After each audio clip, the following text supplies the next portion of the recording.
O124-5 Hindi. अध्याय 731 mission आए। पिछला अध्याय। अगला अध्याय। Avery Robinson, Vito Renaldo, Walter Sanchez, मित्सोगोन, Frederick van Ordenhove, Jules Martret, Greenboy 676 P अत्रे ईवन पर आपके संरक्षण के लिए धन्यवाद। आप 30 अध्यायों को आधी कीमत पर विशेषाधिकार पर पढ़ सकते हैं। Link patreon.com/monsterintegration closing parenthesis. 8 सितारा रजत अभिजात वर्ग। मैंने मन ही मन कहा, क्योंकि मेरे दिमाग में यही चल रहा था जिसकी मुझे उम्मीद थी, और मेरी युद्ध शक्ति 6 स्टार सिल्वर एलीट या उससे अधिक है, और यदि मेरी युद्ध शक्ति 7 स्टार सिल्वर एलीट होती तो मुझे कोई आश्चर्य नहीं होता। लेकिन 8 सितारा सिल्वर एलीट, यह मेरी अपेक्षा से थोड़ा ज्यादा है।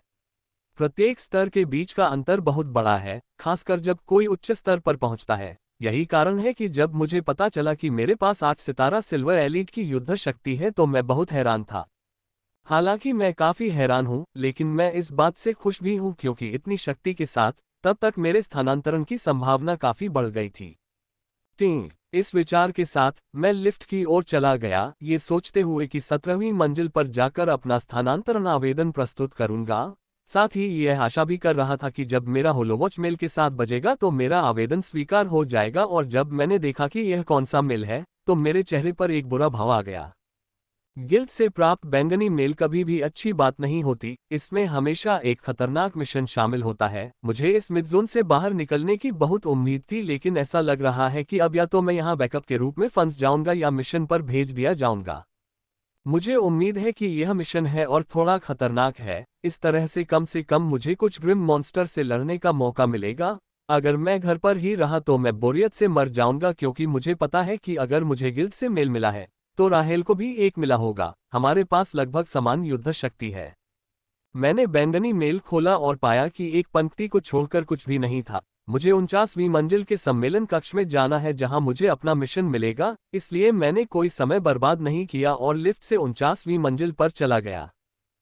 49वीं मंजिल पर पहुंचने के बाद मैं अपने मेल में बताए गए कमरे में गया और काफी आश्चर्यचकित हुआ क्योंकि यह कमरा काफी आलीशान है। हालांकि इसमें सिंपल डेको का इस्तेमाल किया गया है, लेकिन एक नज़र में ही सामग्री की गुणवत्ता का अंदाजा लगाया जा सकता है और पता चल सकता है कि वे किस ग्रेड के हैं। जब मैं अंदर गया तो कमरा खाली था। मेल में लिखा था कि मेरा मिशन किसी के द्वारा व्यक्तिगत रूप से दिया जाएगा, और समय को देखते हुए मुझे उस व्यक्ति के लिए 10 मिनट तक इंतजार करना होगा। ये देखते हुए कि मेरे पास कुछ समय है, मैंने रेचल को फोन करने का फैसला किया, लेकिन पता चला कि वह मेरा फोन नहीं उठा रही है, शायद किसी काम में व्यस्त है। मैंने कुछ बार कोशिश की, लेकिन ये देखते हुए कि वह फोन उठा रही है, मैंने हार मान ली और उस व्यक्ति के आने का इंतजार किया। समय बीतता गया और 10 मिनट से ज्यादा समय बाद वह व्यक्ति आया। वह एक नौजवान था, मेरी ही उम्र का, दिखने में बहुत सुंदर, सुनहरे बालों के कारण और भी सुंदर। मुझे उसकी पहचान पूछने की जरूरत नहीं पड़ी क्योंकि यह उसकी छाती पर अंकित था। उसके पास विशेष बैच था जो केवल वाइस गिल्ड मास्टर के पास ही हो सकता था, लेकिन यह सबसे आश्चर्यजनक बात नहीं है। सबसे आश्चर्यजनक बात उसकी ताकत है। वह गोल्डन एलीट है और बहुत शक्तिशाली है। मैं अपनी वर्तमान क्षमता के साथ गोल्डन एलीट की ताकत को महसूस नहीं कर सकता था, लेकिन मैं उनके द्वारा मेरे लिए उत्पन्न खतरे के स्तर को समझ सकता था। और यह युवक, जो मेरी ही उम्र का है, बहुत शक्तिशाली है, इतना शक्तिशाली कि उसका एक हल्का सा थप्पड़ मुझे खून और खून से लथपथ कर सकता था। नमस्ते, मैं रोनाल्ड डोम हूँ, आप माइकल होंगे, उन्होंने अपनी सीट पर बैठते हुए कहा और मुझे अपने बगल में बैठने के लिए कहा।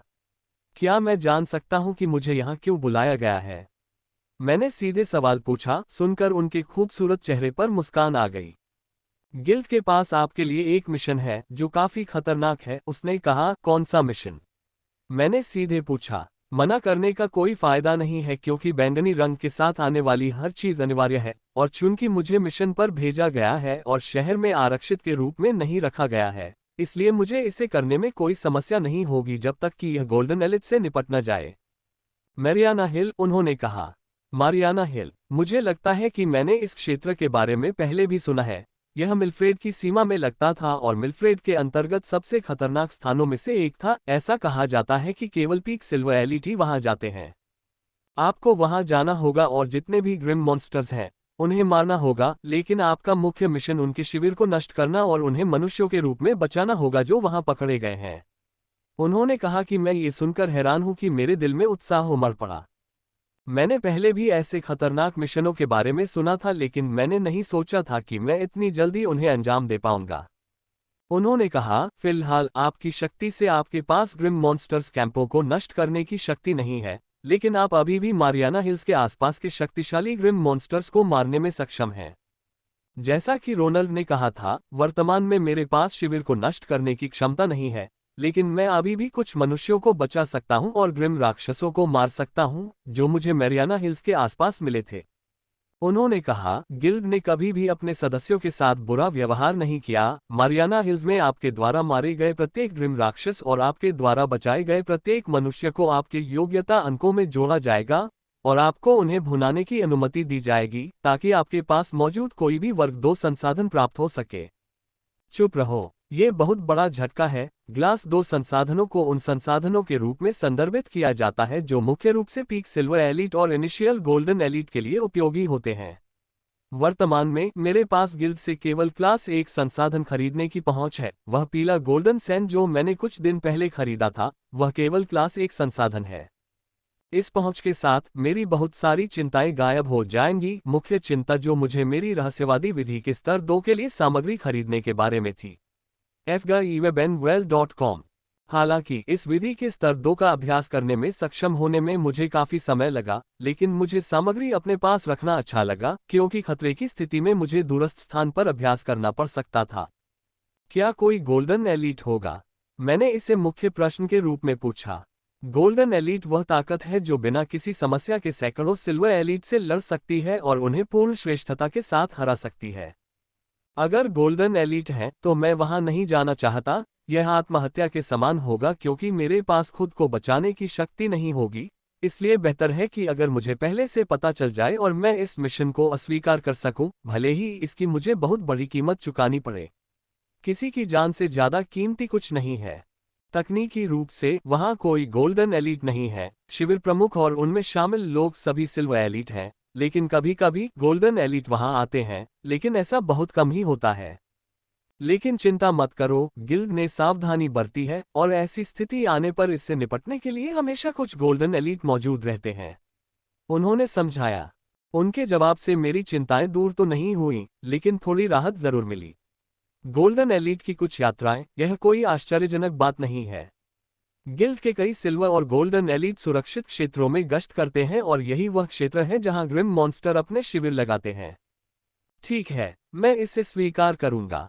मैंने कुछ देर सोचने के बाद कहा, गोल्डन एलीट के मामले में अगर मैं इतने बड़े इलाके में गोल्डन एलीट से मिला हूं तो मेरी किस्मत बहुत खराब होगी। फिर भी मुझे मारियाना पहाड़ियों में बहुत सावधान रहना होगा, ताकि कोई दुर्भाग्यपूर्ण घटना न घटे।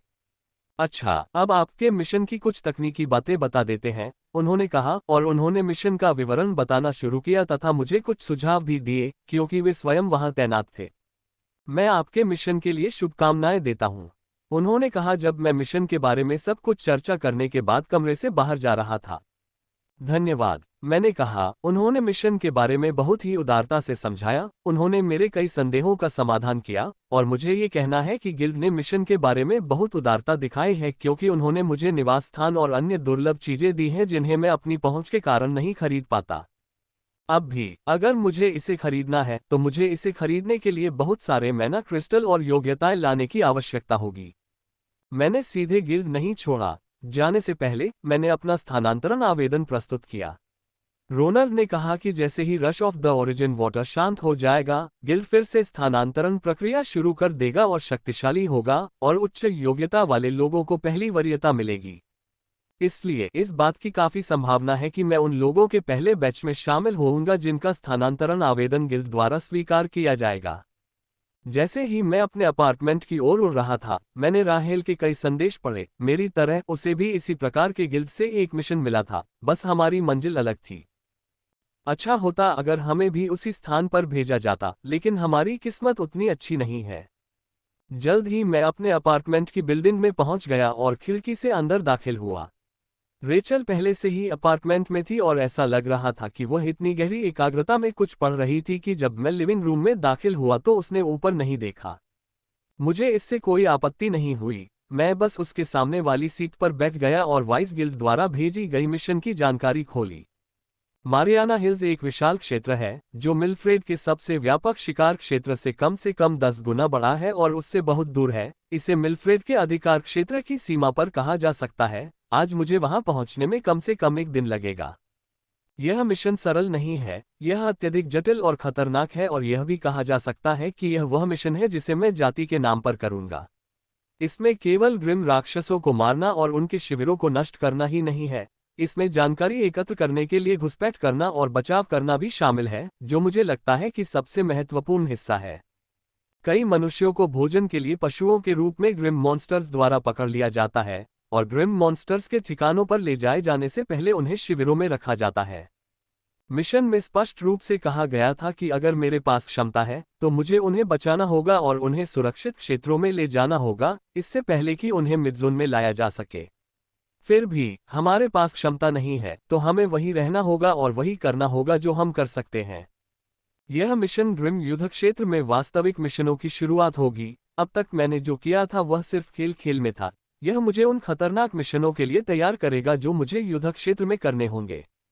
ऐसा लग रहा है कि आपको भी मिशन मिल गया है, एक परिचित मधुर आवाज ने कहा। हाँ, आपके जैसा ही, मैंने मुस्कुराते हुए जवाब दिया और दस्तावेज बंद कर दिया। हमें जानकारी पढ़ते हुए 2 घंटे हो गए थे। हम उसमें इतने खो गए थे कि हमने एक भी शब्द नहीं बोला। ऐसा पहली बार हुआ था। हम 2 घंटे से एक ही कमरे में थे और एक भी शब्द नहीं बोला था। तुम्हें सावधान रहना होगा, ये मिशन बेहद खतरनाक है, मैंने कहा। उसने समझ में सिर हिलाया। हमने 1 घंटे तक बातचीत की। उसके बाद हम अपने अपने प्रशिक्षण कक्ष में वापस चले गए ताकि कल अपने अलग अलग मिशनों के लिए रवाना होने से पहले हमें अंतिम तैयारी करनी पड़े। पहली चीज जो मुझे करनी है वह है मैना को परिष्कृत करना। पिछली लड़ाई में मैंने लगभग 35% मैना खर्च कर दी थी। मुझे लड़ाई में खर्च की गई डार्क ग्रे ऊर्जा को फिर से भरना और संचित करना है। यह अच्छी बात है कि ये दोनों चीजें एक साथ की जा सकती हैं। पालथी मारकर बैठते हुए मैंने अपने पास उपस्थित काली ऊर्जा को परिष्कृत करना शुरू कर दिया, जिसका आधा भाग अर्थात में परिवर्तित हो गया, जबकि दूसरा आधा सांद्रित ग्रे ऊर्जा बन गया। ये रुकने से पहले 2 घंटे तक जारी रहा। अब मेरा मैना भंडार पूरा हो गया है और रूनिक लिली की सभी पंखुड़ियां भी अपने आधार से 3 पंखुड़ियों के बराबर अंधेरे ऊर्जा से जीवंत हैं, जिनका उपयोग कभी भी किया जा सकता है। शोधन पूरा होने के बाद मैंने अपने अंगूठे के नाखून के आकार का हरा क्रिस्टलीय धब्बा निकाला और खा लिया। जल्द ही औषधीय ऊर्जा का एक प्रचंड प्रवाह मेरे शरीर में फैल गया। यह मेरे शरीर के ऊर्जा भाग में घुसपैठ करना चाहता था और इसे फाड़ना चाहता था। मैंने दर्द को सहन किया और शांति से शरीर को साफ करने की तकनीक का अभ्यास करना शुरू कर दिया। मैं जो कर रहा हूं वह बहुत जोखिम भरा है और अगर मैं कुछ मिनट भी देर से पहुंचता हूं तो मेरी जान भी जा सकती है, लेकिन मुझे ज्यादा पसीना नहीं आया क्योंकि पिछले कुछ दिनों में मुझे इसकी आदत हो गई है। मैंने जो खाया वह छोटे सांप के खाने के लिए है। मैं उसे खिलाने और बड़ा करने के लिए रोजाना शारीरिक सफाई व्यायाम करता हूं ताकि यह मुझे स्तर बढ़ाने में मदद कर सके। लेकिन सब कुछ बहुत धीमी गति से चल रहा है। उसे बहुत ज्यादा ऊर्जा की जरूरत है और मुझे छोटे सांप के स्तर बढ़ाने के लिए ऊर्जा जमा करने से पहले लगभग 1 महीने तक शारीरिक सफाई व्यायाम करते रहना होगा। काश मैं उस ग्रे ऊर्जा का उपयोग कर पाता जो रूनिक लिली छोटे सांप को खिलाने के लिए एकत्रित करती है। अगर मैं ऐसा कर पाता तो मुझे मेजर स्टेज के मध्य स्तर में सफलता प्राप्त करने के लिए 1/3 से भी कम समय की आवश्यकता होती। जल्द ही छोटा सांप बाहर आया और औषधीय ऊर्जा को खाने लगा। जब तक मैं अपनी सीमा तक पहुंच गया तब तक छोटे सांप ने मेरे शरीर से सारी औषधीय ऊर्जा खा ली थी और अब वह मेरे शरीर में तैर रही जो भी आवारा ऊर्जा थी उसे खा रहा है। धप! मैं धड़ाम से फर्श पर गिर पड़ा, लेकिन कुछ ही सेकंड में मैं कमजोर होकर उठा और अपने कमरे की ओर चलने लगा। मेरी ठीक होने की क्षमता बहुत बढ़िया है। 2 हफ्ते पहले मुझे बॉडी क्लींजिंग तकनीक की थकावट से उबरने में कुछ मिनट लगते थे। फिर भी अब मुझे चलने के लिए पर्याप्त रूप से ठीक होने में केवल कुछ सेकंड लगते हैं और 10 मिनट बाद मुझे लड़ने के लिए पर्याप्त ऊर्जा मिलती है। ऐसी रिकवरी स्पीड अविश्वसनीय है। एक व्यक्ति जिसके बारे में मैं सोच सकता था कि वह रिकवरी स्पीड में मेरी बराबरी कर सकती है, वह है रेचल। उसकी विरासत के तहत उसका संविधान भी बदल गया था और उसके शरीर और आत्मा को भी मेरे जैसे ही अपग्रेड का स्तर मिला था। मैं अपने कमरे में चला गया और शॉवर में घुस गया। 15 मिनट बाद जब मैं शॉवर से बाहर आया तो मैंने राहेल को मेरे बिस्तर पर सोते हुए पाया। ये देखकर मेरे चेहरे पर एक मूर्खतापूर्ण मुस्कान आ गई। जैसे ही मैं बिस्तर पर लेट गया, मैंने उसे अपनी बाहों में भर लिया और अपना सिर उसकी गर्दन में छिपा लिया। उसकी मनमोहक खुशबू को सूंघते हुए मैं सो गया। जब मैं उठा तो मैंने पाया कि रेचल अभी भी मेरी बाहों में है, बस हमारी स्थिति थोड़ी बदल गई थी। मेरी बाहें अभी भी उसके चारों ओर लिपटी हुई थीं, बस अब उसका सिर मेरी छाती में दबा हुआ था। मैं थोड़ा सा हिला और उसके होठों पर एक नरम चुंबन दिया और धीरे से बिस्तर से बाहर निकलने ही वाला था कि रेचल ने अपनी आंखें खोली और एक नींद भरी मुस्कान के साथ मेरी ओर देखा। अरे, उसने अपनी मधुर मधुर आवाज में कहा। उसकी आवाज में अभी भी नींद के निशान सुनाई दे रहे थे। क्या तुम अच्छी तरह सोए हो? मैंने पूछा। उसने सिर हिलाया और फिर अपना चेहरा मेरे पास लाकर मुझे चूम लिया। इस बार चुंबन में कोई कमी नहीं थी, बस आपसी स्नेह की भावना थी जो बिना किसी एहसास के किसी बड़ी चीज में तब्दील हो रही थी। बिस्तर से उठने से पहले हम कुछ मिनट तक चुंबन करते हैं। आज का दिन महत्वपूर्ण है, हम दोनों एक खतरनाक मिशन पर जा रहे हैं, और चूंकि हम पहले ही थोड़ा देर से सोए हैं, इसलिए मिशन शुरू होने से पहले हमें शहर छोड़ने से पहले थोड़ा जल्दी करना होगा। मैंने जल्दी से फ्रेश होकर खाना बनाना शुरू किया। 40 मिनट बाद खाना तैयार हो गया और हमने खाना शुरू कर दिया। ये 2 हफ्तों के लिए हमारा आखिरी साथ का खाना होगा। मिशन के पास 2 हफ्तों का समय था, और जब तक कोई आपात स्थिति न हो, मैं उससे पहले शहर वापस नहीं जा पाऊंगा। आधे घंटे बाद ब्रंच खत्म करने के बाद हम एक साथ अपने अपार्टमेंट से निकल गए। 2 सप्ताह में मिलते हैं, रेचल ने कहा, और इससे पहले कि मैं कुछ प्रतिक्रिया कर पाता, उसने मुझे जोर से चूमा। ये चुंबन हमारे बीच का सबसे जोर से चूमा था। मुझे नहीं पता कि रेचल में ऐसा क्या आ गया था कि उसने मुझे इतने जोर से चूमा, लेकिन मैं भी उसे जवाब में चूमने में बहुत खुश हूँ। ये चुंबन कई मिनट तक चला और जब हम चुंबन ले रहे थे, तो मैंने हमारे पास से गुजर रहे पुरुषों और महिलाओं की उत्साहवर्धक सीटियों की आवाजें सुनी। अपने साथ कुछ घटित मत होने दो, राहेल ने कहा जब उसने चुंबन तोड़ा और मुझे होठों का एक और चुंबन दिया। उसके पीछे हल्के पंख दिखाई दिए, और इससे पहले कि मैं उससे कुछ कह पाता, वह आकाश में तेजी से उड़ गई। टिंग, मैंने मुस्कुराते हुए अपना सिर हिलाया, ये देखकर कि मैंने अपने होलोवॉच में कुछ टाइप किया था। फिर मैंने सेंड बटन दबाया और कुछ सेकंड बाद मुझे जवाब मिला। मैंने रेचल को सुरक्षित रहें संदेश भेजा था, जिसका उसने YouTube और कुछ दिल वाले इमोजी के साथ जवाब दिया। मैं कुछ मिनटों तक अपनी जगह पर ही स्थिर रहा, फिर मैंने अपनी भावनाओं को शांत किया और मारियाना हिल्स की ओर उड़ चला। ये स्थान काफी दूर है और अगर मैं ग्रिम राक्षसों से किसी भी बाधा के बिना औसत नियमित गति से यात्रा करता हूं तो कम से कम 1 दिन लगेगा, लेकिन यह असंभव है। हर जगह ग्रिम राक्षस हैं और ऐसी यात्रा से कोई थक जाएगा। अगर कोई थका हुआ अवस्था में अपने गंतव्य तक पहुंचता है तो वह मूर्ख होगा। यह मौत को आमंत्रित करना होगा। मेरे जैसी ही शक्ति वाले अन्य इवॉल्वर के लिए ऊर्जावान अवस्था में 1 दिन में वहां पहुंचना बहुत कठिन होगा, लेकिन मेरे लिए यह उतना कठिन नहीं है। मैं ये भी कह सकता हूं कि यह मेरे लिए काफी आसान है और मैं दिन खत्म होने से कुछ घंटे पहले भी वहां पहुंच सकता हूं। एशलिन, अब समय आ गया है।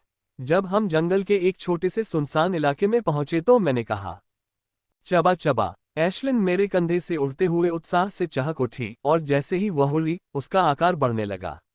1 metre, 2 metre, 3 metre, 4 metre, 5 metre. आखिरकार वह 5 मीटर पर आकर रुक गई। वह आसानी से 8 मीटर तक बढ़ सकती थी। फिर भी मैंने उसे रोक दिया क्योंकि उसे अपने सबसे बड़े आकार में बदलने की कोई जरूरत नहीं थी। अगर उसका आकार बहुत बड़ा है तो ये दूसरों को कम दिखाई देगा, चाहे वह कितनी भी ऊंची उड़ान भर ले, ये दूसरों की नज़र में आ ही जाएगा। इसलिए सामान्य आकार रखना बेहतर है ताकि वह बिना किसी समस्या के हमारे गंतव्य तक पहुंच सके। एशलिन ने अपना आकार ठीक कर लिया। उसके लिए आग से बनी एक आरामदायक सीट तैयार हो गई। बिना समय बर्बाद किए मैं आरामदायक सीट पर बैठ गया और एशलिन प्रसन्नतापूर्वक चहचहाते हुए आसमान में ऊंची उड़ान भरने लगी। जब मैंने उसकी आग से बनी सीट को देखा तो मैं ईर्ष्या से आहें भरने से खुद को नहीं रोक सका। मुझे उसकी इस क्षमता से ईर्ष्या हो रही है। ये क्षमता उसे अपनी क्षमता के भौतिकवादी चरण को बदलने देती है। वह अपनी आग को जो गैसीय अवस्था में है उससे तरल अवस्था में तथा तरल अवस्था को ठोस या बीच की अवस्था में बदल सकती है। इतना ही नहीं, उसकी यह क्षमता उसे अपनी आग के तापमान को गर्म से ठंडे में बदलने देती है। जब तक वह चाहेगी तब तक ऐसा होगा। उसने मेरे लिए जो सीट बनाई थी वह जेली जैसी थी, जिससे मेरा शरीर पूरी तरह उसमें घुल मिल गया और मुझे आराम मिला, और यह गर्म भी थी, जिससे मुझे ठंडी हवाओं से बचाने में मदद मिली। हम इतनी ऊंचाई पर उड़ रहे थे कि हवा बर्फ की तरह लग रही थी। कोई भी सामान्य व्यक्ति ऐसे वातावरण में जम जाएगा, जबकि मुझे बस अपने शरीर को थोड़ी सी सूर्य की आग से ढकना है और जो गर्मी मैं महसूस कर रहा हूं वह गायब हो जाएगी, क्योंकि कड़कती हवा के लिए मेरा शरीर काफी मजबूत है। जब एशलिन उड़ रही थी, मैंने मारियाना पहाड़ियों के बारे में जानकारी फिर से खोली और उसे पढ़ना शुरू किया। ये जानकारी बहुत लंबी थी, अगर मैं इसे पूरा पढ़ूं तो मुझे 3 दिन लग जाएंगे, और यही कारण है कि मैं केवल वही जानकारी पढ़ रहा हूं जो महत्वपूर्ण है, जबकि बाकी जानकारी मैं समय मिलने पर पढ़ता हूं। इस जानकारी से मुझे मरियाना हिल्स के बारे में बहुत कुछ पता चला है। कहा जाता है कि 300 साल पहले तक उस इलाके पर इंसानों का कब्जा था, लेकिन ग्रिम राक्षसों ने उस पर कब्जा कर लिया। इसलिए जब भी युद्ध होते हैं, विल्फ्रेड के लिए वह क्षेत्र मुख्य लड़ाई बिंदुओं में से एक बन जाता है। विल्फ्रेड कई बार ग्रिम राक्षसों को उस क्षेत्र से दूर भगाने में सफल रहा था, लेकिन ग्रिम राक्षस हमेशा उसे वापस ले लेते थे।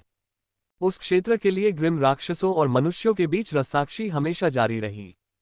जहां तक मारियाना हिल्स के भूगोल की बात है, जैसा कि इसके नाम से पता चलता है, इसमें हजारों हजारों घनी पहाड़ियां हैं और उनके बीच में दर्जनों छोटी नदियां और झरने बहते हैं, जो मारियाना हिल को मिल्फ्रेड का सबसे सुंदर और मनोरम क्षेत्र बनाते हैं। फ्रीवेब नो एल सी सिग्मा एम। मिल्फ्रेड प्रशासन इसे अपना सबसे अनमोल रत्न मानता है, यही कारण है कि उसने इसके लिए इतनी लड़ाइयां लड़ी। समय बीतता गया और जल्द ही पूरा दिन बीत गया। शाम हो गई और हम मारियाना हिल्स के पास पहुंच गए। अगर एशलिन अपनी वर्तमान गति से उड़ती रही तो हमें मारियाना हिल्स पहुंचने में 2 घंटे से ज्यादा समय नहीं लगेगा। बस आधा घंटा और, मैंने मन ही मन कहा। मैं सीधे मारियाना हिल में प्रवेश करने की योजना नहीं बना रहा हूं। मैं 1 से 2 दिन तक इसकी सीमा पर रुकने की योजना बना रहा हूं, कुछ ग्रिम राक्षसों से लड़ने की, ताकि अंदर प्रवेश करने से पहले उनकी शक्ति के बारे में जान सकूं। यदि मैं गिल्ड द्वारा दी गई जानकारी को पढ़कर सीधे प्रवेश कर जाऊं तो मैं सबसे बड़ा मूर्ख हो जाऊंगा। यह मिशन मेरे द्वारा अब तक किए गए किसी भी अन्य मिशन से अलग है। यहाँ दांव बहुत ऊंचे हैं। मेरी ओर से थोड़ी सी भी गलती मुझे सैकड़ों ग्रिम राक्षसों के हमले में डूबा सकती थी। इसलिए मुझे यथासंभव सतर्क रहना चाहिए, ताकि मैं कोई मूर्खतापूर्ण गलती न कर बैठूं और मूर्ख की तरह अपनी जान न गंवा दूं। मैंने पहले ही अपने उतरने के स्थान पर निर्णय ले लिया है। वह स्थान मेरे सामने प्रक्षेपित होलोग्राफिक मानचित्र पर चमक रहा था। कुछ मिनट बीत गए और जल्द ही हम गंतव्य पर पहुंच गए। ये देखकर मैं एशलिन से बाहर कूद गया और उसे अपने मूल आकार में वापस जाने के लिए कहा। वह लगातार 14 घंटे से उड़ान भर रही थी। हालांकि वह ज्यादा थकी नहीं थी, फिर भी वह थोड़ी थकी हुई थी और उसे अपने चरम पर लौटने से पहले कुछ आराम की जरूरत थी। हमने बहुत अच्छा काम किया है। हमने वह दूरी 14 घंटे में पार कर ली है जिसके लिए कम से कम 1 दिन की आवश्यकता होती है। और ध्यान रहे, यह एशलिन की अधिकतम गति नहीं है, बल्कि उसकी नियमित गति है, जिसके लिए उसकी सहनशक्ति की अधिक आवश्यकता नहीं पड़ी। यदि वह अपनी अधिकतम गति से उड़ी होती तो यहां पहुंचने के लिए 4 घंटे से अधिक का समय पर्याप्त होता। जब मैं इलाके की सबसे बड़ी पहाड़ी पर उतरने के लिए नीचे की ओर उड़ रहा था, तो मैंने नीचे से लड़ाई की हल्की आवाज सुनी। घबराहट महसूस करते हुए मैंने खुद को मारक ऊर्जा में ढक लिया और धीरे धीरे नीचे की ओर उड़ गया। जब मैं काफी करीब पहुंच गया तो मैं देख पाया कि नीचे क्या हो रहा था, और मेरे दिल में क्रोध की भावनाएं जाग उठी। मेरे नीचे मैंने 50 से अधिक ग्रिम राक्षसों को 7 मनुष्यों के खिलाफ लड़ते देखा, लेकिन यह वह बात नहीं थी जिसने मुझे क्रोधित किया। जिस बात ने मुझे क्रोधित किया वह ये था कि 60 से 70 मनुष्य एक कोने में दयनीय स्थिति में थे।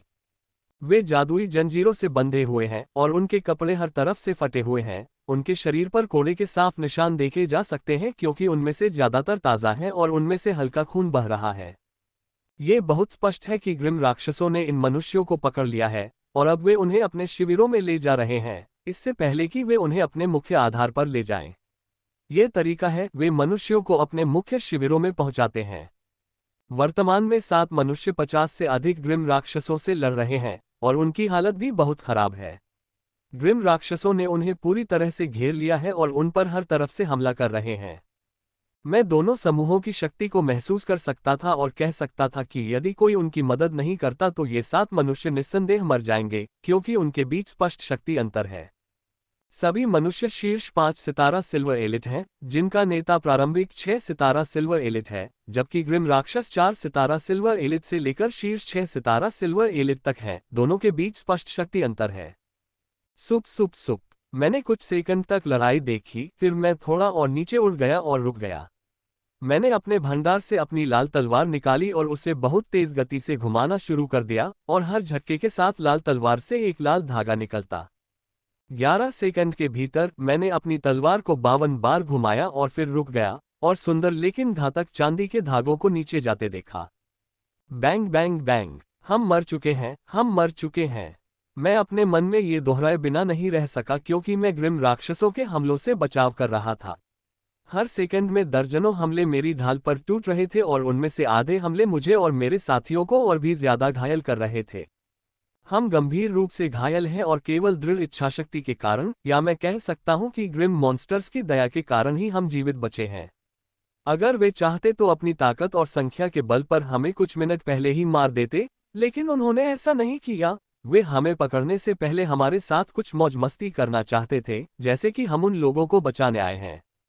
ये सब मेरी गलती है, यह मैं ही हूं जो इन लोगों को बचाने के लिए अपनी टीम लेकर आया हूं। केविन ने कहा था कि इन ग्रिम मॉन्स्टर्स को संभालना हमारी सीमा से बाहर हो सकता है, लेकिन मैंने ये कहते हुए नहीं सुना कि भले ही हम उनसे निपट नहीं सकते, लेकिन हमारे पास पीछे हटने की क्षमता होगी। पीछे हटना, ये तो असंभव होगा। मैं बता सकता हूं कि ये 3 ग्रिम मॉन्स्टर्स जो मुझे कुछ ही हमलों में मार डालने के लिए पर्याप्त शक्तिशाली हैं, भले ही मैं अपने साथी के पीछे हटने के लिए अपनी जान की बाजी लगा दूं, मुझे नहीं लगता कि वे कुछ मीटर से अधिक दूर भाग पाएंगे। यद्यपि यह योजना बेकार है और काम नहीं करेगी, फिर भी मैं प्रयास करूंगा, क्योंकि यही एकमात्र तरीका है जिसके बारे में मैं सोच सकता हूं, जिससे उन्हें बचने का थोड़ा सा मौका मिल सके। मैं इन 3 ग्रिम राक्षसों से लड़ने की पूरी कोशिश करूंगा। आप लोग उस समय तक भागने की पूरी कोशिश करना, मैंने अपने साथियों से धीरे से कहा। कोई फायदा नहीं है स्टीफन, हम जानते हैं कि हम बर्बाद हो चुके हैं। अगर हम खुद को बलिदान भी कर दें तो भी हम सुरक्षित तरीके से बच नहीं पाएंगे। हमें मरने से पहले कुछ ग्रिम राक्षसों को मारने के लिए अपनी बची हुई आखिरी शक्ति का इस्तेमाल करना चाहिए। केविन, मैं उसे अस्वीकार करने ही वाला था कि किरा ने मुझे रोक दिया। केविन सही टीम लीडर है, हमारे बचने की कोई संभावना नहीं है, इसलिए बेहतर होगा कि मरने से पहले हम किसी ग्रिम मॉन्स्टर को मार डालें। किरा ने कहा, वह सही है, और ऐसा कोई रास्ता नहीं है कि हम बच सकें। फिर हम अपनी मौत का उपयोग कुछ ग्रिम राक्षसों को मारने के लिए कर सकते हैं। मैंने अपने हृदय को दृढ़ किया और अंतिम आक्रमण के लिए चिल्लाने ही वाला था कि किरा की आवाज ने फिर मुझे रोक दिया। टीम लीडर, देखो। किरा की ऊंची आवाज सुनकर जब मैंने ऊपर देखा तो आसमान से खूबसूरत चांदी के तार गिरते हुए दिखाई दिए। ये चांदी के तार बेहद खूबसूरत लग रहे थे, ऐसा लग रहा था जैसे किसी ने चांद की किरणों को पिघलाकर ऐसा अद्भुत दृश्य बना दिया हो। मैं ये दृश्य देख रहा था जब मैंने पाया कि तारें ग्रिम मॉन्स्टर्स के ऊपर तेजी से दिखाई दे रही थीं। अगले कुछ सेकंड में इन खूबसूरत तारों ने जो कुछ किया, उसे मैं अपनी जिंदगी में कभी नहीं भूल पाऊंगा। तार ग्रिम मॉन्स्टर्स के शरीर को छूते हुए उनके आर पार निकलने लगे। पहले तो कुछ नहीं हुआ, लेकिन फिर अचानक ग्रिम मॉन्स्टर्स का शरीर 2 हिस्सों में बंटने लगा, ठीक उसी समय जब चांदी का तार उनके बीच से गुजरना समाप्त हुआ। एक के बाद एक ग्रिम मॉन्स्टर 2 टुकड़ों में टूटने लगे, जैसे कि वे सब्जियां हों जिन्हें किसी विशेषज्ञ के हाथ में तेज चाकू से काटा जा रहा हो। और सबसे अजीब बात यह है कि मैंने ग्रिम मॉन्स्टर के शरीर से कोई खून निकलता नहीं देखा। ग्रिम मॉन्स्टर का मांस उन तारों की गर्मी से जल गया था। मैंने अपने जीवन में ऐसा भयावह और सुंदर दृश्य कभी नहीं देखा है, और मुझे नहीं लगता कि जब तक मैं जीवित हूं, मैं इसे कभी भूल पाऊंगा। टीम लीडर, अभी क्या हुआ था? केविन ने मेरे पीछे से स्तब्ध स्वर में पूछा। अभी 5 सेकंड पहले ही वे अपनी मौत की ओर बढ़ने के लिए तैयार थे, तभी अचानक आसमान से ये चांदी की डोरियां बरसने लगी, जिससे हर ग्रिम मॉन्स्टर आधा आधा कट गया। वे चांदी के तार इतने शक्तिशाली थे कि उन्होंने ग्रिम राक्षसों को बचाव का कोई मौका नहीं दिया, और 5 ग्रिम राक्षस जो किसी भी तरह का बचाव करने में सक्षम थे, वे भी कट गए, क्योंकि उनका बचाव उन सुंदर लेकिन भयानक चांदी के तारों के सामने कागज के समान था। मुझे नहीं पता, लेकिन किसी ने हमें बचा लिया था, उन्होंने ग्रिम मॉन्स्टर्स के शवों को देखते हुए कहा, जो आधे में कटे हुए थे, लेकिन उनमें से कोई खून नहीं निकल रहा था क्योंकि उन्हें जला दिया गया था। वह ये कल्पना करने से खुद को नहीं रोक सका कि 6 स्टार एलिट के शरीर के साथ ऐसा कुछ करने के लिए किस तापमान पर हमला किया गया होगा। हम उस व्यक्ति की प्रतीक्षा कर रहे थे जिसने उन्हें बचाया था, लेकिन उनके उद्धारकर्ता का उनसे मिलने का कोई इरादा नहीं था। वह अपना सिर हिलाते हुए उन मनुष्यों के समूह को देख रहा था जो कोने में इकट्ठे हुए थे। चलो हम अपने दोस्तों को मुक्त कर दें और इन राक्षसों के शवों को यहाँ रख दें। हमें इस खतरनाक क्षेत्र को जल्द से जल्द छोड़ देना चाहिए, मैंने कहा और उपचारात्मक औषधि पीते हुए कैदियों की ओर बढ़ गया। हमला करने के बाद मैंने ये पुष्टि करने से पहले कि क्षेत्र में कोई अन्य शक्तिशाली ग्रिम राक्षस नहीं है, क्षेत्र छोड़ दिया। मैं अपने हमले का परिणाम देखने के लिए भी रुका क्योंकि मुझे पता था कि मेरा हमला सभी ग्रिम राक्षसों को मारने के लिए पर्याप्त शक्तिशाली था और ऐसा हुआ भी। मैंने इसे रूल को मारने के विजन के माध्यम से देखा जब मैं दूर जा रहा था। जैसे जैसे मैं अपने गंतव्य की ओर बढ़ा, मैंने पाया कि वहां कई ग्रिम मॉन्स्टर और इंसान हैं, और उन सभी के पास 5 सितारा अभिजात वर्ग की औसत ताकत है। मैं मानव शक्ति के स्तर से आश्चर्यचकित नहीं हूं क्योंकि मारियाना हिल के आसपास के क्षेत्रों में प्रवेश करने के लिए 5 सितारा अभिजात वर्ग की ताकत की आवश्यकता होती है। इससे कम ताकत होना यहां आत्महत्या करने के लिए आने के समान होगा। मैं ग्रिम मॉन्स्टर्स के कारण आश्चर्यचकित हूं क्योंकि उनकी संख्या बहुत अधिक है, और 5 सितारा सिल्वर एलीट को औसत ताकत के रूप में देखकर मुझे काफी आश्चर्य हुआ क्योंकि मुझे पता है कि ऐसी ताकत प्राप्त करना कितना मुश्किल है और उनके पास बहुत अधिक संख्या में ऐसी ताकत है। इसमें कोई आश्चर्य नहीं कि ग्रिम राक्षसों के विरुद्ध लड़े गए युद्ध में हमें अपना सर्वस्व न्यौछावर करना पड़ा। उनकी संख्या और शक्ति को देखते हुए हमें उनके विरुद्ध प्रत्येक युद्ध में अपना सर्वस्व न्यौछावर करना होगा, अन्यथा हम युद्ध में पीछे हटने में भी समर्थ नहीं हो सकेंगे। जल्द ही मैं अपनी मंजिल पर पहुंच गया जिसे मैंने चुना था। यहां तक पहुंचने के रास्ते में एशलिन ने कुछ ग्रिम मॉन्स्टर्स को मार गिराया था जो शक्तिशाली थे, लेकिन मुझे एक भी ग्रिम मॉन्स्टर नहीं मिला जिससे लड़ने में मेरी रुचि पैदा हो सके। मुझे जितने भी ग्रिम राक्षस मिले वे सभी 7 स्टार सिल्वर एलीट या उससे नीचे के थे जिन्हें मैं एक ही हमले में मार सकता था। मेरे खिलाफ लड़ने के लिए केवल 8 स्टार एलीट ही है और मैं केवल 8 स्टार एलीट से ही लड़ूंगा क्योंकि दूसरों के लिए एशलिन ही काफी है। मैं पहाड़ी पर सबसे ऊंचे पेड़ की चोटी पर उड़ गया और अपने आप को ठीक से छिपा लिया। फिर मैंने चारों ओर देखना शुरू किया। दूसरों को अंधेरे में देखने में समस्या हो सकती है, लेकिन मुझे नहीं। मेरे मारने के नियम के साथ इससे मुझे कोई फर्क नहीं पड़ता कि दिन है या रात। यहाँ वाकई बहुत सारी पहाड़ियाँ हैं, मैंने चारों ओर देखते हुए कहा, और बात यह है कि यह क्षेत्र मारियाना हिल्स में नहीं गिना जाता है। सबसे घनी और सबसे ऊंची पहाड़ी मारियाना हिल्स के क्षेत्र में मौजूद है। जिस पहाड़ी पर मैं हूं वह यहाँ की सबसे ऊंची पहाड़ी हो सकती है, लेकिन मारियाना पहाड़ी क्षेत्र में ये औसत दर्जे की है। पहाड़ी श्रृंखलाएं शिविर लगाने के लिए एकदम उपयुक्त हैं क्योंकि यहाँ बहुत सारी पहाड़ियाँ हैं, इसलिए यहाँ छिपी हुई किसी चीज को ढूंढना मुश्किल हो जाता है और यहाँ एक जैसे कई पेड़ होने के कारण इसका पता लगाना भी मुश्किल हो जाता है। इसमें कोई आश्चर्य नहीं कि मानव और ग्रिम राक्षस इसके लिए जी जान से लड़ते हैं। मैंने आगे देखते हुए सोचा कि इस प्रकार के क्षेत्र दुश्मन के इलाके के पास सैनिकों को तैनात करने के लिए एकदम सही स्थान है। मैं लगभग 20 मिनट तक पहाड़ियों पर रहा और कई ग्रिम राक्षसों को आते जाते देखा, लेकिन मुझे कोई भी ग्रिम राक्षस नहीं मिला जो मुझे दिलचस्पी दे सके जब तक कि मैंने शक्तिशाली उतार चढ़ाव को महसूस नहीं किया। जब मैं उसके करीब गया तो मुझे पता चला कि यह ग्रिम राक्षसों का समूह है। उस समूह में लगभग 30 ग्रिम राक्षस हैं और उनका नेता एक 8 सितारा सिल्वर एलीट है। आखिरकार लड़ने के लिए कोई योग्य प्रतिद्वंद्वी मिल ही गया, मैंने खुशी से कहा और जमीन पर उतरकर ग्रिम मॉन्स्टर्स के समूह की ओर चल पड़ा। हर कदम के साथ मेरे दिल में युद्ध की भावना बढ़ रही थी। मैं इतना उत्साहित हो गया था कि ग्रिम मॉन्स्टर्स तक पहुंचने से पहले ही मैंने अपनी ग्रिम तलवार निकाल ली थी।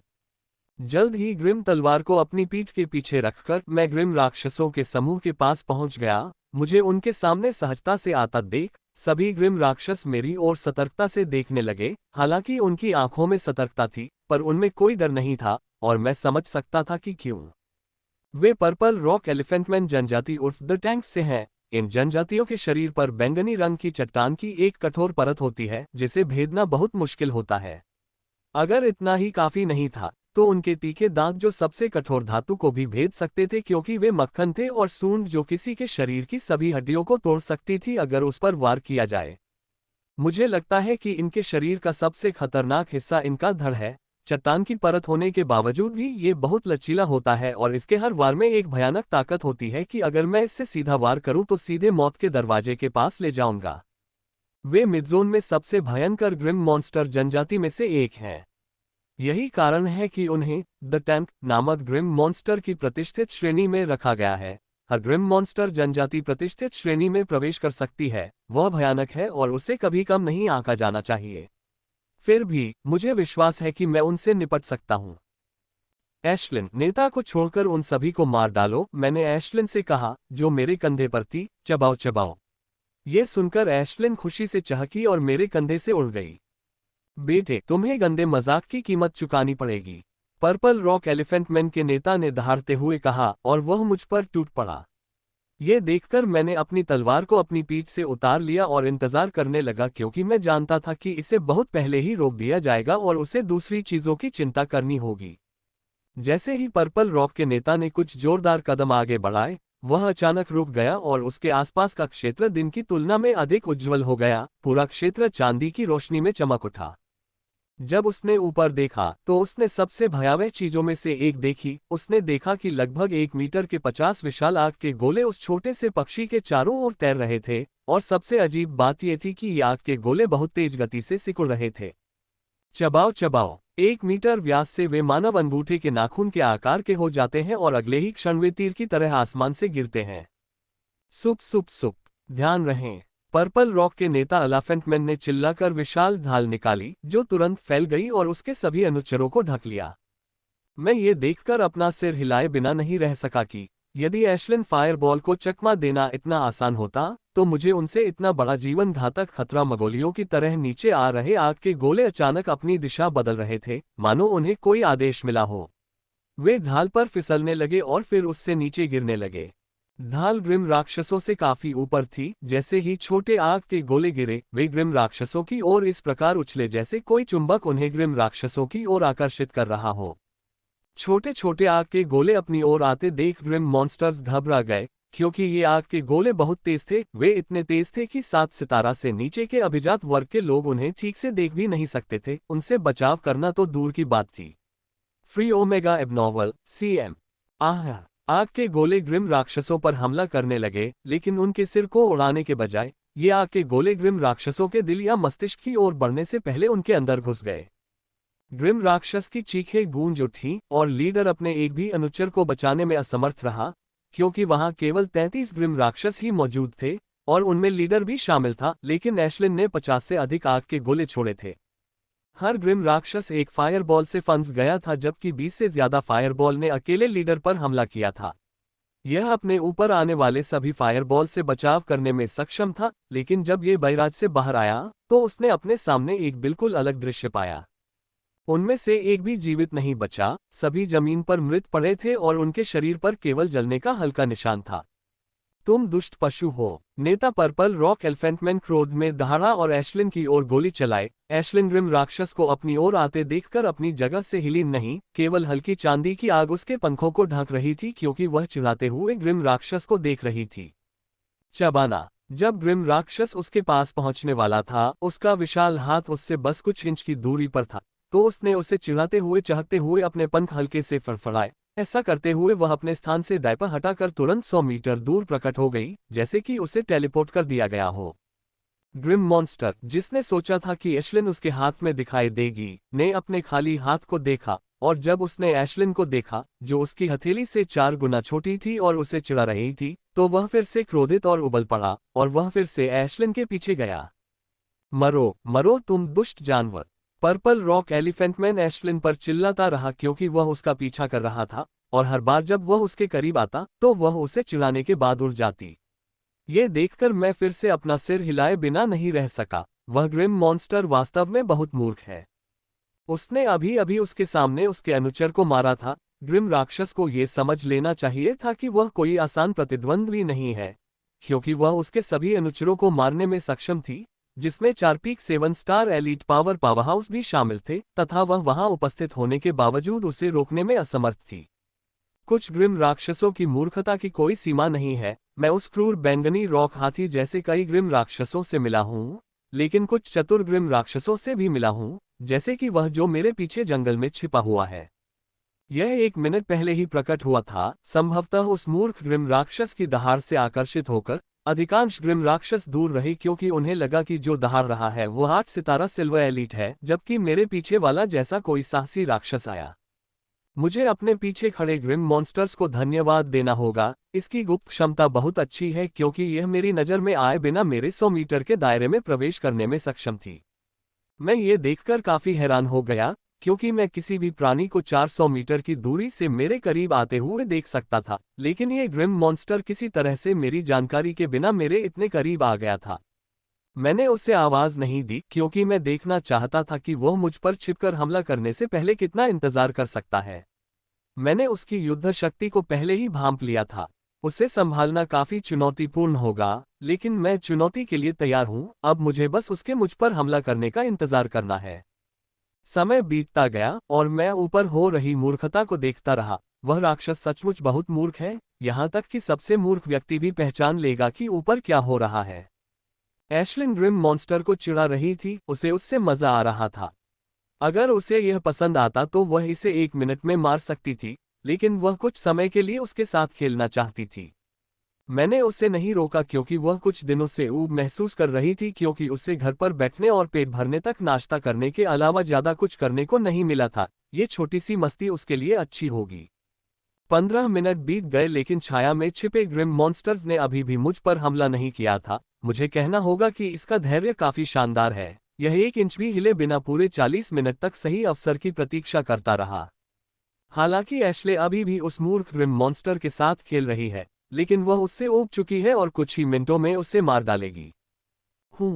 तो आखिरकार कार्रवाई हुई। मैंने मन ही मन कहा और तलवार उठाई, जो पहले से ही मेरे हाथों में थी, और पूरी ताकत से उसे पीछे घुमाया।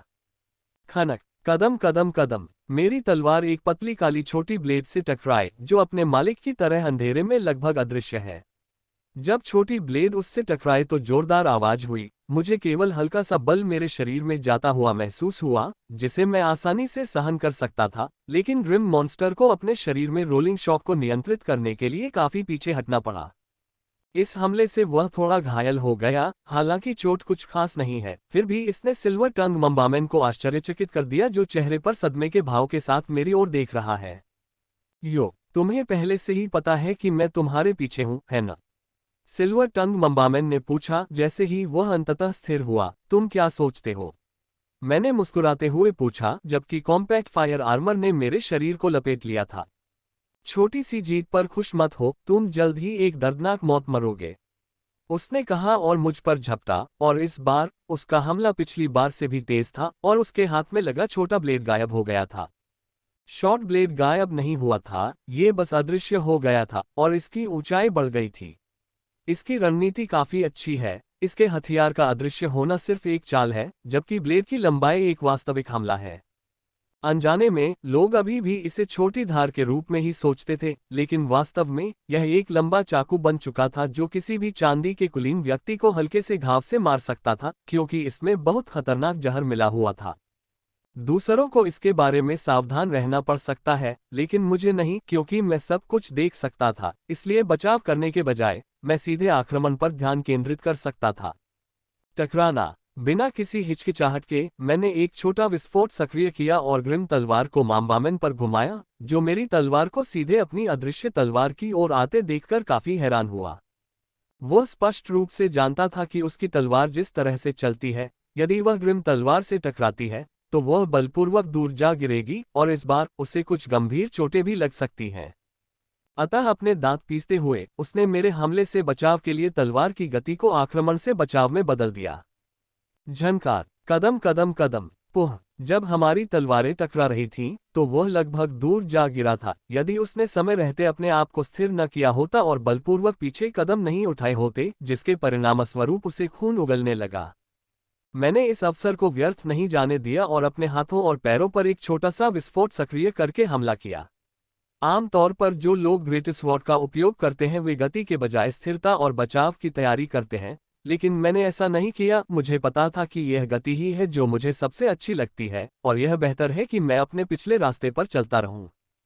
और ऐसा नहीं है कि मुझे उस रास्ते पर जाने में कोई परेशानी है, यहाँ तक कि ग्रेट स्वॉर्ड के साथ भी मैं अपनी गति बनाए रख सकता हूँ, जो कि लाइट स्वॉर्ड का उपयोग करने की तुलना में थोड़ी धीमी है। मेरे पास एक छोटा विस्फोट होने के कारण मुझे गति के बारे में चिंता करने की आवश्यकता नहीं होगी। एक छोटे विस्फोट के साथ मैं अपने हमलों की शक्ति और गति को बढ़ा सकता हूं, और यही कारण है कि उस मम्बामेन ने पहले मेरे हमले को चकमा नहीं दिया और चपलता और गति प्रकार के लड़ाकू होने के बावजूद बचाव करना चुना। मेरा हमला इतना तेज था कि वह कोई भी चाल चलने में असमर्थ था। अगर वह कोशिश करता तो अभी 2 टुकड़ों में बंट जाता। खनखनाहट, बैंग बैंग बैंग। वह अभी कुछ कदम पीछे ही गया था कि उसने मेरा हमला आते देखा। उसकी आंखें चौड़ी हो गईं और उसने जल्दी से बचाव किया। इस बार हमला पहले से ज्यादा शक्तिशाली था और जल्दबाजी में बचाव करने के कारण वह अपने शरीर को ठीक से नियंत्रित नहीं कर पाया और खून उगलते हुए तीर की तरह वापस चला गया और कई पेड़ों से टकरा गया।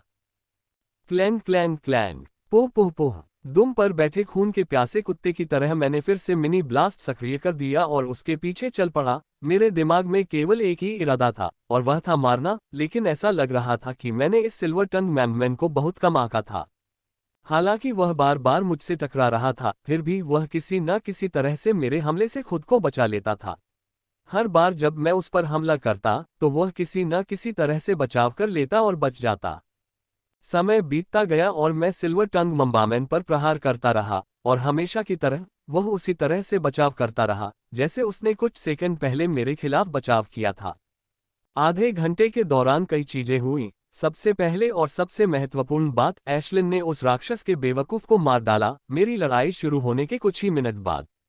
तब से वह मेरी लड़ाई के क्षेत्र में गश्त कर रही है, अंदर आने वाले किसी भी राक्षस को मार रही है। उसने एक और 8 सितारा अभिजात वर्ग को भी मार डाला जिसने अंदर जाने की हिम्मत की थी और एक ब्लैक ग्रेड ओरिजिन वाटर पाया था जिसमें उसकी कोई दिलचस्पी नहीं थी। न केवल उसे ब्लैक ग्रेड ओरिजिन वाटर में कोई दिलचस्पी नहीं थी, बल्कि उसे व्हाइट ग्रेड ओरिजिन वाटर में भी कोई दिलचस्पी नहीं थी। 2 दिन पहले जब मैंने उससे यह ऑफर किया तो उसने साफ मना कर दिया, ये कहते हुए कि उसे इसमें कोई दिलचस्पी नहीं है। मुझे पता है कि जब मैं गुफा में था तब वह मुझसे बाहर नहीं आई थी, इसलिए उसके मूल जल को खाने की कोई संभावना नहीं है। ऐसा लगता है कि उसने केवल उस अजीब दुनिया में उस घृणित प्राणी का शरीर ही खाया है। जब उस घृणित वस्तु ने मेरे शरीर को बदला तो मैंने महसूस किया कि एशलिन ने घृणित वस्तु से ऊर्जा चुराई है, लेकिन मुझे नहीं पता कि यह सच है या नहीं। मैं बहुत दर्द में था और मुझे बहुत सारे भ्रम हो रहे थे और शायद यह उनमें से एक था।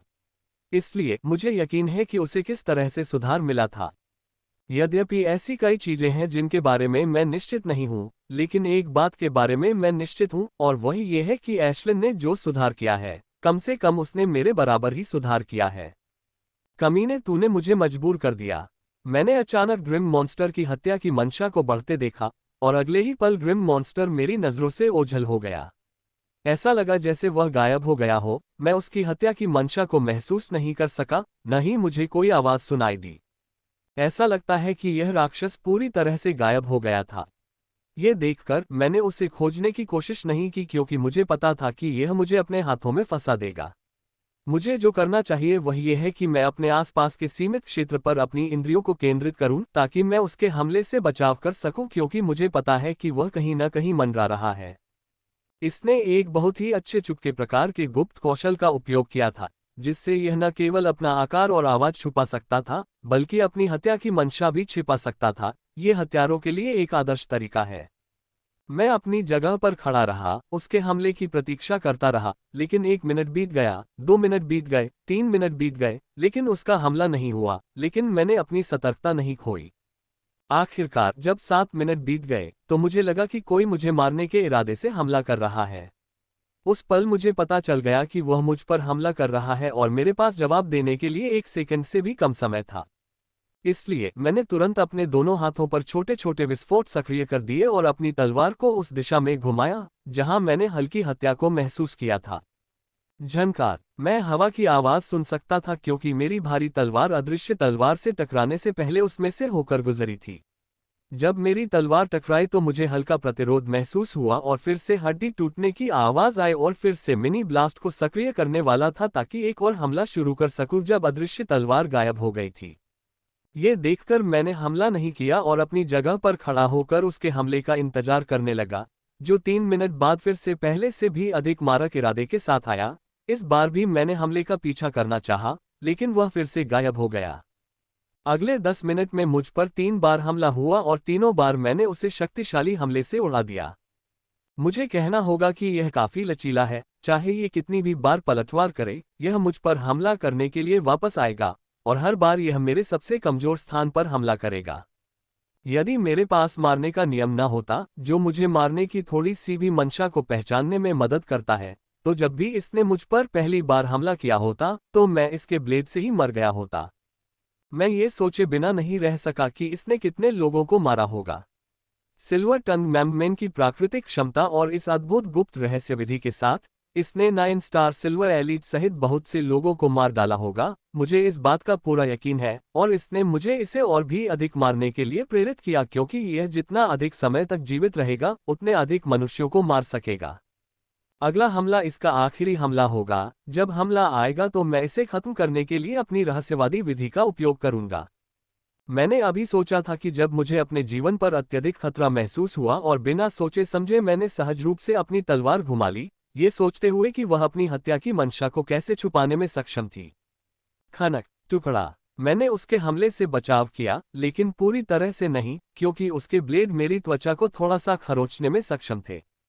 भाड़ में जाओ। मैंने जोर से गाली दी, अपनी त्वचा पर खरोंच महसूस करते हुए, क्योंकि मैं अच्छी तरह से जानता था कि इसके ब्लेड पर अत्यधिक खतरनाक जहर लगा हुआ है। जहर दिया गया है। मैं महसूस कर सकता था कि यह मेरे शरीर के हर इंच में फैल रहा है। इसे फाड़ना चाहता है, लेकिन मेरे शरीर को फाड़ना कितना आसान है। मेरे संविधान में बदलाव से पहले ही मेरे पास जहर के प्रति कुछ प्रतिरक्षा थी, और वह जहर प्रतिरक्षा और भी अधिक हो गई थी। यद्यपि यह विष शक्तिशाली है और मुझे नरक जैसा दर्द दे रहा है, और यह मेरे साथ बस इतना ही कर रहा है, फिर भी इसमें कोई कमजोरी या अन्य कोई चीज नहीं है जो मेरी युद्ध शक्ति को कमजोर कर रही हो, लेकिन ऐसा करने की आवश्यकता नहीं है। मैंने अपने अंदर जहर को रोका नहीं, मैंने इसे अपने शरीर में तेजी से प्रसारित करने में भी मदद की, ताकि यह अस्थायी रूप से मुझ पर जहर का असर दिखा सके। ये राक्षसी कमीना बहुत चालाक है। अगर उसे पता हो कि उसका जहर असर नहीं कर रहा है, ये भाग सकता है, इसलिए बेहतर है। मुझमें जहर होने के कुछ लक्षण दिखाई दे रहे हैं, जो भयानक रूप से पीला पड़ रहा है और चीख रहा है, और वह सब मैं पहले हुए हमले के बारे में सोचते हुए दांत पीसते हुए चिल्लाया, जो बहुत ही धूर्त था। उसने अपनी हत्या की मंशा को इतनी अच्छी तरह से छिपाया था कि मैं जीवन के लिए खतरे की चेतावनी मिलने से पहले इसे महसूस नहीं कर पाया। इतना चालाक बनने के लिए या तो उसे अपनी छिपने की क्षमता का उच्च स्तर इस्तेमाल करना होगा, या उसे अपनी हत्या करने की मंशा पर नियंत्रण प्राप्त करना होगा। मुझे उम्मीद है कि वह ऐसा नहीं कर रहा है। मैं उन दुश्मनों को संभालूंगा जो मुझसे थोड़े ज्यादा शक्तिशाली हैं, बजाय उन लोगों के जो अपनी हत्या करने की मंशा को नियंत्रित कर सकते हैं। जो अपनी हत्या करने की मंशा को नियंत्रित कर सकते हैं, उनसे निपटना सबसे मुश्किल है। कई मिनट बीत गए, मैं झूठी चीखें मारती रही और मेरी त्वचा पीली पड़ती गई, लेकिन उस मामाबामन ने मुझ पर हमला नहीं किया।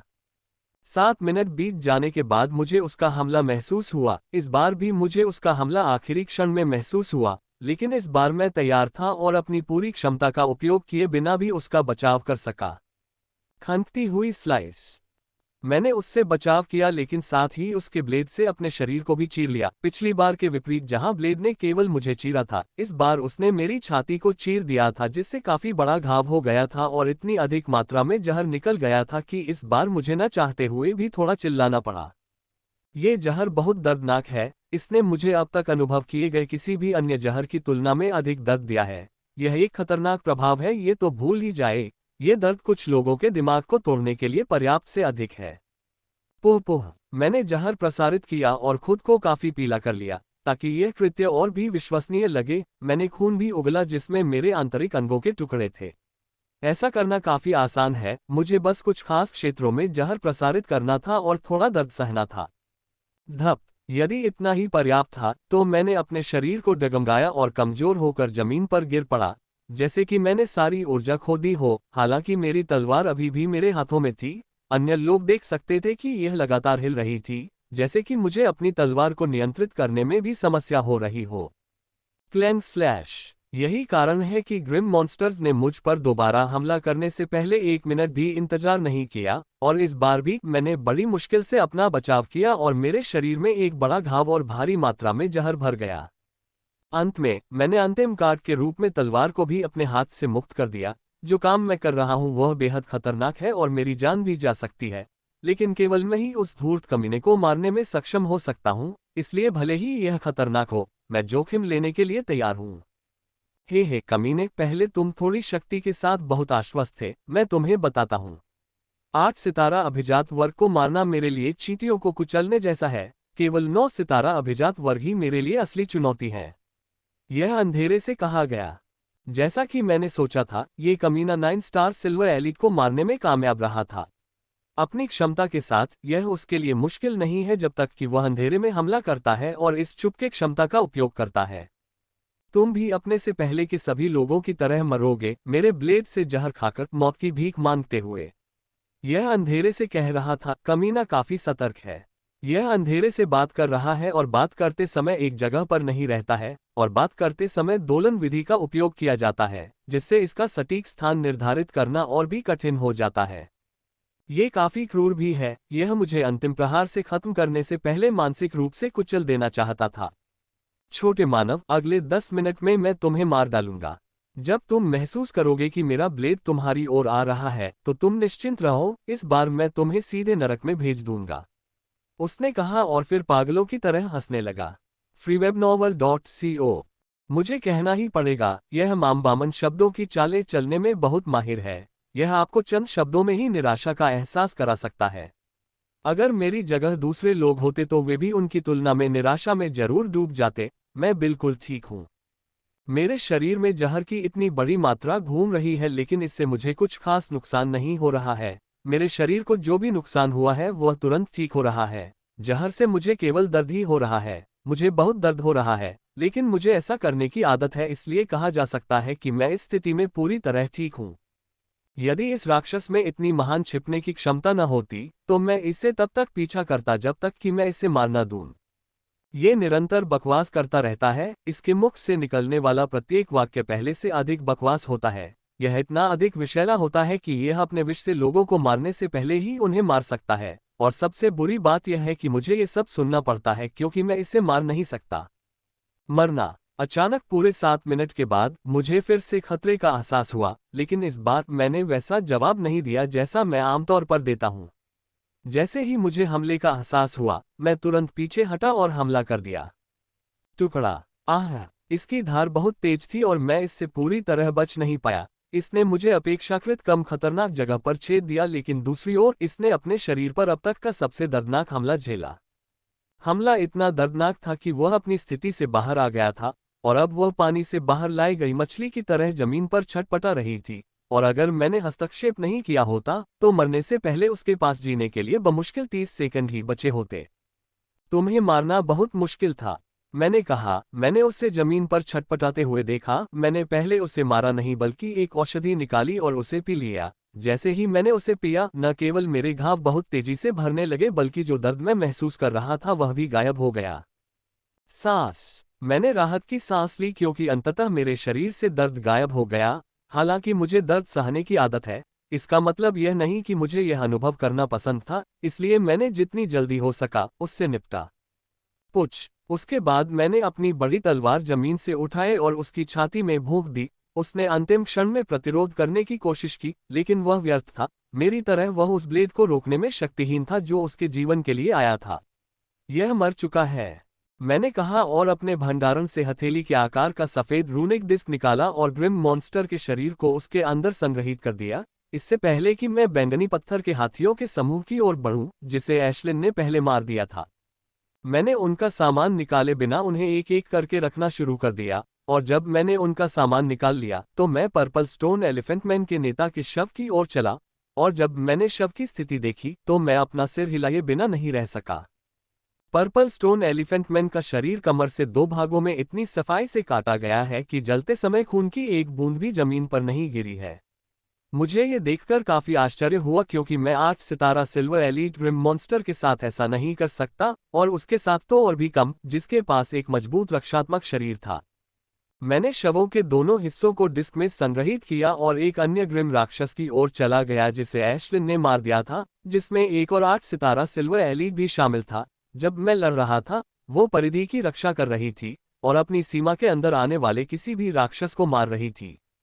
क्या तुम्हें कोई छिपी हुई जगह मिली? मैंने एशलिन से पूछा। जब मैं सिल्वर टंग मम्बामैन से लड़ रहा था तो मैंने एशलिन से कहा था कि वह रात में हमारे लिए अपना निवास स्थापित करने के लिए छिपी हुई जगह की तलाश करती रहे।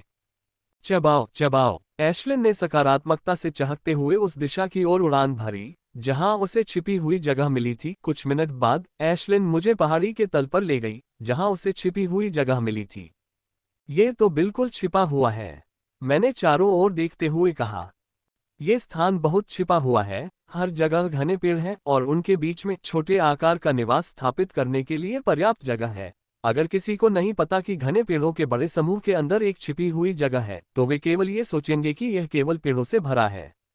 मैंने कुछ देर तक उस जगह को देखा और फिर एक काले रंग का डिब्बा निकालकर जमीन पर रख दिया, और जल्द ही वह डिब्बा बड़ा होने लगा। मेरे द्वारा उपयोग किए गए अन्य घरों के विपरीत ये पिघले हुए थर्मोकोल के फैलने जैसा नहीं लग रहा था। खैर, यह कोई सामान्य निवास नहीं है। ये ग्रिम मॉन्स्टर्स का निवास है, जिसे मानवीय आवश्यकताओं को पूरा करने के लिए संशोधित किया गया है। इस प्रकार का निवास बहुत दुर्लभ और महंगा है और इसे केवल वारजोन में ही पाया जा सकता है। गिल्ड काफी उदार है, उन्होंने न केवल मुझे ये संशोधित निवास दिया है, बल्कि मेरे हाथ में ये पीले रंग की क्लास रूनिक डिस्क भी दी है, जो निवास से भी अधिक दुर्लभ और महंगी है। अंततः एबोट को छोटे से घर में पूरी तरह से सक्रिय कर दिया जाता है। यदि कोई यह नहीं जानता कि यह काला एबोट ग्रिम राक्षसों का है और संशोधित किया गया है, तो वे कभी भी इसका अनुमान नहीं लगा पाएंगे, क्योंकि इसमें मानव के डिजाइन थे। ये निवास स्थान मनुष्यों द्वारा इस्तेमाल किए जाने वाले एक मानक निवास स्थान जैसा दिखता था। इसे अंदर से बाहर तक पूरी तरह से संशोधित किया गया था। हालांकि इसमें काफी बदलाव किए गए हैं, लेकिन इसकी सुरक्षा व्यवस्था वैसी ही बनी हुई है। सामान्य सिल्वर एलिट बिना काफी ताकत खर्च किए इससे भेद नहीं सकता था, और गोल्डन एलिट को भी इसके बचाव को भेदने में 10 से 15 मिनट लग जाते थे। इसलिए जब तक गोल्डन एलिट इस पर हमला नहीं करता, मैं सुरक्षित हूं। मैं निवास में चला गया और वही अंदरूनी भाग देखा जो मैंने चुना था। मैंने सेटिंग से चुना था, लेकिन वास्तविकता में ये और भी बेहतर लग रहा था। इस छोटे से डिजाइन में एक रसोई, एक बाथरूम और एक छोटा प्रशिक्षण कक्ष है, जिसे मैं सोने से पहले बेडरूम में बदल दूंगा। यदि मैं चाहती तो एक छोटा शयन कक्ष बना सकती थी, लेकिन मैंने ऐसा नहीं किया। निवास जितना छोटा होगा उतना ही अच्छा होगा। मैं सोने से पहले रसोईघर को बंद करने की भी योजना बना रही हूँ, ताकि निवास और भी छोटा हो जाए। निवास में प्रवेश करने के बाद मैंने शॉवर में जाने से पहले सबसे पहले इसकी छलावरण प्रणाली को सक्रिय किया। हालांकि छलावरण प्रणाली सही नहीं है, फिर भी ये दूर से अधिकांश सिल्वर एलिट को मूर्ख बनाने में सक्षम होगी। जब मैं स्नान करके लौटा तो मैंने रसोई के काउंटर पर रखी सफेद रूनिक डिस्क को चमकते हुए देखा। इसके ऊपर एक छोटा सा प्रक्षेपण है, जो दिखाता है कि कितने मैना क्रिस्टल काटे गए थे, दोनों सामान्य और मौलिक। और ईमानदारी से कहूं तो ये संख्या चौंकाने वाली है। यह एक पीले रंग की ग्रेड रूनिक डिस्क है। अन्य रूनिक डिस्कों के विपरीत मुझे इसे ग्रिम राक्षसों पर रखने की जरूरत नहीं है। इसके बजाय मुझे इसके अंदर ग्रिम राक्षसों के शरीर को संग्रहित करना होगा, और यह अपने आप ही फसल ले लेगा।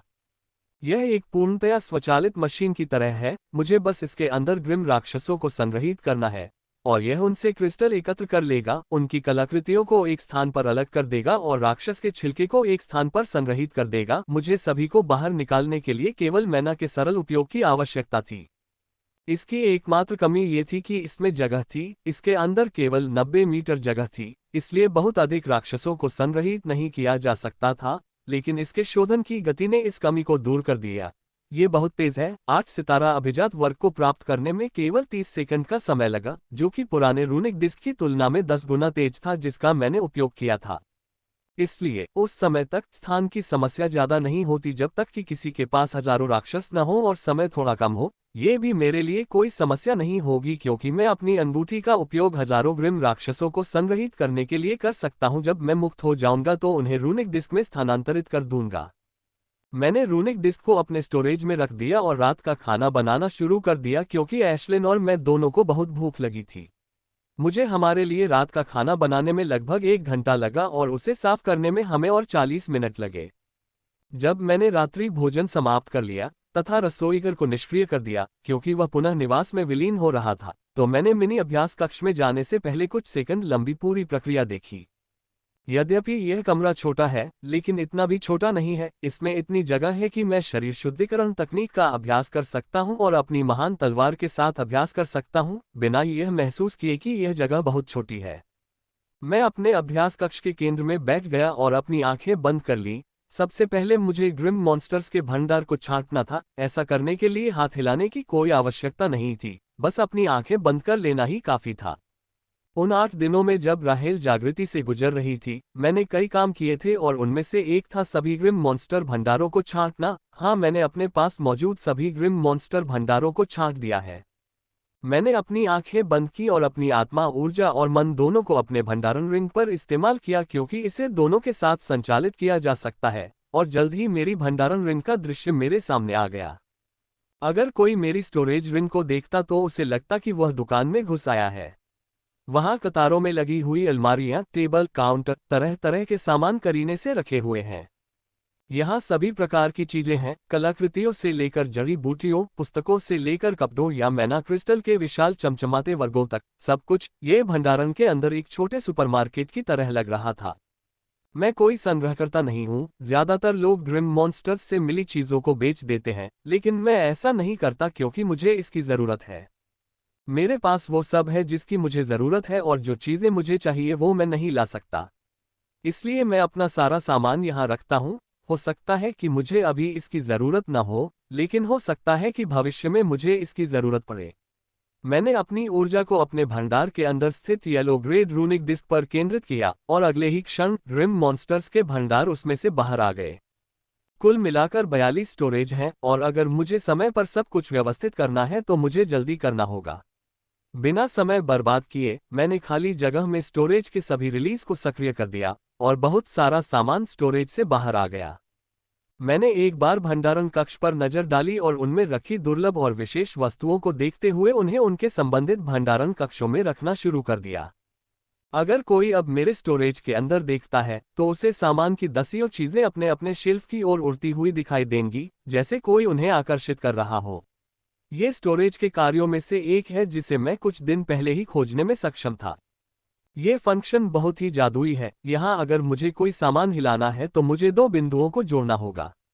वह स्थान जहाँ वह चीज है और वह स्थान जहाँ मुझे उस चीज को हिलाना है। जैसे ही मैं ऐसा करूंगा, वह चीज अपने आप वहां चली जाएगी। इस तरह मैं एक बार में जितनी भी चीजें ले जा सकता हूँ। मुझे बस ऐसा करने की क्षमता और थोड़ी मात्रा में ऊर्जा प्रदान करने की आवश्यकता है। स्टोरेज रिंग का ये कार्य चीजों को बहुत तेज बनाता है, जिससे मैं अपना पहला स्टोरेज 1.5 मिनट के भीतर पूरा कर लेता हूँ। खाली स्टोरेज को खाली स्टोरेज शेल्फ में रखने के बाद मैंने दूसरे स्टोरेज पर काम शुरू किया, जो भी 2 मिनट से कम समय में पूरा हो गया। 1 घंटे से थोड़ा ज्यादा समय बीत गया और मैंने लगभग सभी भंडारों को खोल दिया था, और अब केवल 2 ही बचे थे। अब तक मैंने जितने भी भंडार खोले हैं, उनमें मुझे कुछ अच्छी चीजें, कीमती जड़ी बूटियां, दुर्लभ सामग्री मिली है, और यहाँ तक कि मैं इतना भाग्यशाली भी रहा कि मुझे एक बहुत ही दुर्लभ जड़ी बूटी मिल गई जो मेरी रहस्यमय विधि के स्तर 4 के लिए जरूरी थी। वह जड़ी बूटी काफी दुर्लभ है और मेरी वर्तमान योग्यता के अनुसार मेरे पास उसे खरीदने का कोई तरीका नहीं है, इसलिए यह मेरे लिए सुखद आश्चर्य था कि मैं उसे पा सका। बाकी सभी स्टोरेज खत्म होने के बाद अब केवल 2 स्टोरेज बचे थे, और ये दोनों 8 स्टार एलिट के हैं। मैंने जो पहला स्टोरेज चेक किया वो पर्पल स्टोन एलिफेंट मैन का है, और मुझे कहना होगा इसमें कुछ अच्छी चीजें थीं और अन्य ग्रिम मॉन्स्टर्स की तुलना में ज्यादा मानव शरीर भी थे। जब मैंने उन मानव शरीरों को देखा तो मेरे दिल में गुस्सा उमड़ आया। मैंने उन्हें एक विशेष ताबूत में रखा जो बड़े निवास में है। मैं हमेशा अपने भंडारण में शवों को संग्रहित करने के लिए एक निवास सक्रिय रखता हूँ। वे मेरे भंडारण में अस्थायी रूप से रहेंगे, इससे पहले कि मैं उन्हें एडवेंचरस पैराडाइस में जमा करूं, जो उनके शवों को उनके प्रियजनों तक पहुंचाने के लिए जिम्मेदार होंगे। जब भी मैं मानव शरीर देखता हूं, मुझे ग्रिम युद्ध क्षेत्र की क्रूर वास्तविकता दिखाई देती है।